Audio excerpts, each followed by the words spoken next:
one of the big stories that's being talked about, not only in the news but all over social media, is the attempted mid-decade redistricting by Republicans in Texas, and the Democrats fleeing the state of Texas in order to avoid a quorum and try to, at a minimum, delay this vote.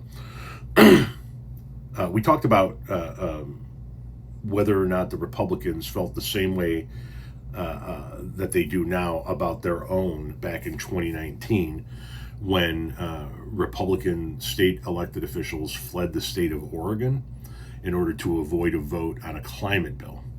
So in this case that you're seeing now, Democrats fled Texas, came to Illinois, and they're like, we're not going back, and if we don't go back, you can't hold a vote. In 2019, Democrats were trying to hold a vote on a climate bill, and Republicans fled the state, and they didn't just go to one state, they traveled from state to state to state to avoid having to go back.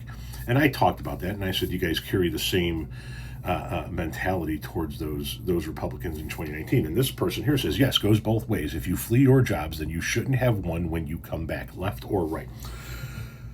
Good. So then you're in favor of kicking all of the Republicans out of Congress, right? Because that's what's going on right now. Congress gets an August recess. They take the month of August off, and they go vacation with their families and fuck off and live very comfortably on your tax dollar.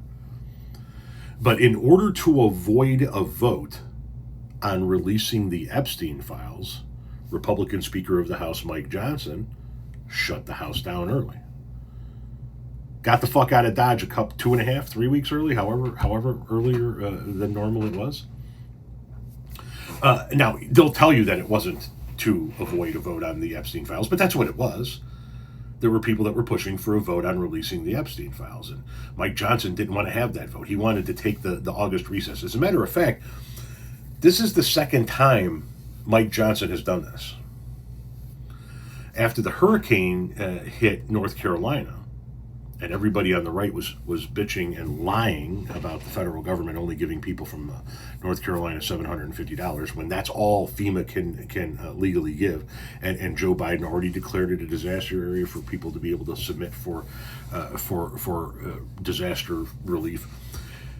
Everything above and beyond that needs to be passed by Congress. Specifically, it needs to be passed by the House of Representatives first, because that's where spending bills start. And Mike Johnson knew that some Republicans were going to vote no on that funding, and it was going to make them look bad right before the election. So he went home early. He called Congress early, said, we'll deal with this after the August break. He wound up not dealing with it for a couple of months after the August break, but he called Congress early. He shut it down, and they all left town to avoid a vote on hurricane relief for North Carolina, and now he's done it again. He has shut down Congress early and sent everybody home a couple of weeks early, ahead of schedule, to avoid a vote on releasing the Jeffrey Epstein files, because he knows that there are going to be people in the Republican Party that are going to vote to release it. So you say, if you do that, you should be out of a job, left or right. Are you calling for the resignation or the removal of, at a minimum, Speaker Johnson for doing that? And as a part of a larger problem, are you calling for the entire Republican caucus, who went, yeah, let's go on vacation, and didn't fight this with their own Speaker of the House? Are you telling us that the Republicans in Congress should not have a job right now?